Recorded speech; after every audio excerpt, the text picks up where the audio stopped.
LaFleur, who knew points were going to be important. Yes, fourth down going to be the theme of the day. Packers up 10-0. Now it's 17-7. Jameson Williams. On any given play, Mark, he's a touchdown waiting to happen. Tell you what, bring your arms with you. I'm so tired of seeing tackling in football like this, but I'm happy because I'm a Lions fan. Lions make it 17-14. We got ourselves a thriller. Third quarter, same score. Packers on a second down. Christian Watson is down there somewhere. Christian Watson, this is an out and up against Amik Robertson. Look at this ball. This is a moon ball. A la Russell Wilson, and down to one of the fastest players at the position. A huge touchdown for the Green Bay Packers, and Jordan Love was on fire. Packers in front the whole day, playing from behind with the Lions. Midway through the third, play action. Jared Goff's got all day, and then Danny's got Isaac Tesla in the end zone. He did not have Amon-Ra St. Brown, got hurt early in this game, so they had to make do with some different guys at receiver. But every time the Lions do anything, Green Bay has an answer. Wicks. There's Wicks again. What a game for Dontavian Wicks. So it's 31-20 when it just stays that way. Now, RC, huge moment. 4th and 3 for the Lions. Down 10. Early fourth quarter. Field goal makes it a one-score game. Yeah, but you expect Dan Campbell to go for this. This is the right call. A low crosser to Jameson Williams, who's having a huge game. Ball hits him right in the chest, and he drops it. The ball's a little bit behind. Come on, Jared. We need You to got to catch the ball. Fascinating 83 decision. million. 0 for 2 on fourth downs on the day for the Lions. And then Micah Parsons. Michael Parsons was an absolute stud the entire day. Makes history with this sack. Finishes on Jared Goff. Absolutely crushes him and keeps him from a position of being able to go for it on He had fourth down. 2.5 sacks on the day, and then the Packers going the other way with a chance to ice the game. I still can't believe they went for it on this 4th and 3. And what a play. What a game for Dontavian Wicks. Jordan Love, 4 touchdowns, tying Brett Favre's record for the most in Packers history on a Thanksgiving. Packers hold on and win it 31-24. Dan Graziano, you're the one who made this point earlier. Look how even this game was in every way. Almost every number is practically completely identical except the one at the bottom. That's exactly, and that made the difference. Look at Packers 3 for 3 on fourth down. The first 2 were touchdowns. And the last one was the one we just showed that iced the game. They didn't have to punt the ball back to Detroit. Look, you give the ball back to the Lions there. Jameson Williams, if he catches it, can score from anywhere on the field. Jahmyr Gibbs, same thing. So, it was important. That was a game-winning call and a game-winning play. I have to ask my 2 players here. On behalf, I think, of all the fans watching the game. First and foremost, Dan Campbell could coach my team every day of the week and twice on Sunday. He's one of my favorite coaches of the league. He is great. But 2 decisions that he makes there. You said in the highlight you agreed with the decision not to kick the field goal on that at the 21-yard line and make it a one-score game. RC agreed with it. Bart, did you? No. I mean, at some point you have to take the points. And I understand that the play he was open, but you take the points, you make it a one-score game, and to me that's a lack of belief in your defense. Because if you got a defense team, you get the points. No, in my opinion, you know what I mean? Listen, because he's 0 for 7 on fourth down in his last 2 or 3 games. Yes, his last 2 games. But it's not like he just started going for it on fourth down.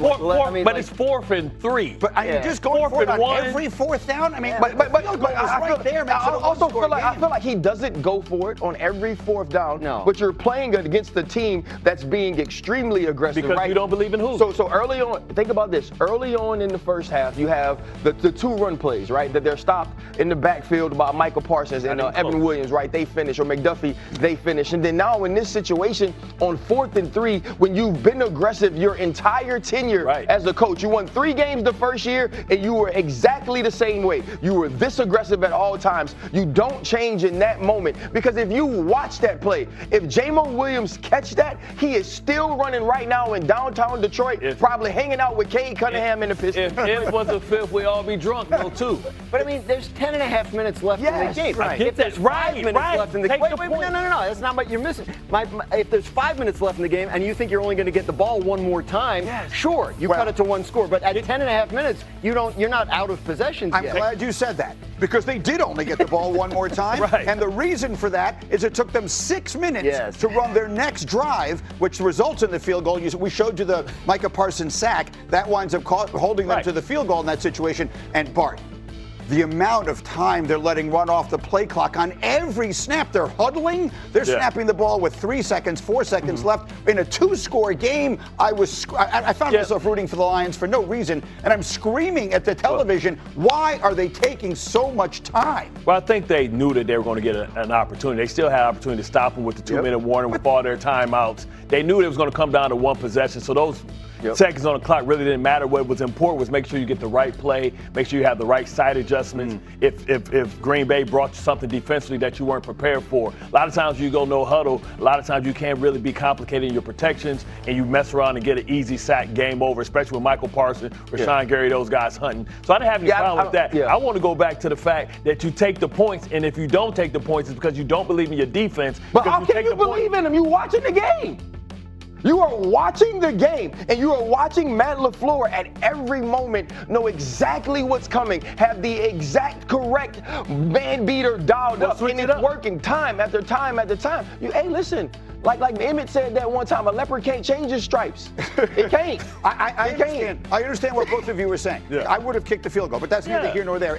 I wouldn't have believed in my defense if I were them yesterday either. Jordan Love threw 4 touchdowns in the game. They're very banged up on that side of the ball. Am I the only one at the table who was stunned by how much time they were taking between plays on that last you know what? drive? I mean, there's a veteran offense. Right, here's what you also have to remember. It's a veteran offense without its 2 true safety blankets in Sam Laporta and more importantly, Amon-Ra St. Brown. And so sometimes understanding the processes and getting people in the right position in those situations is a little bit different, especially for Jared Goff, who when things breaks down, he understands that the telepathy he has between himself and number 14 is just different. You couldn't get into those things yesterday, and dialing up the right play was what they needed to do more so than anything else. And the other thing is this, just make a stop. Right? You have them on 4th and 3. If they make that stop, you have that ball near midfield with an opportunity to score with 2 minutes left. That's on this defense. They have to make a play. LaFleur had their number. They had every man beater possible. They got to play that better, have different answers for it. But I still believe why not go for it instead of kicking the field goal? Right? If you believe in it, go for it because it's easier to kick a field goal late, especially indoors, than it is to get a touchdown. So the philosophy doesn't match. And we have all morning long to talk about these games. But at the end of the day, to say something on the other side of it.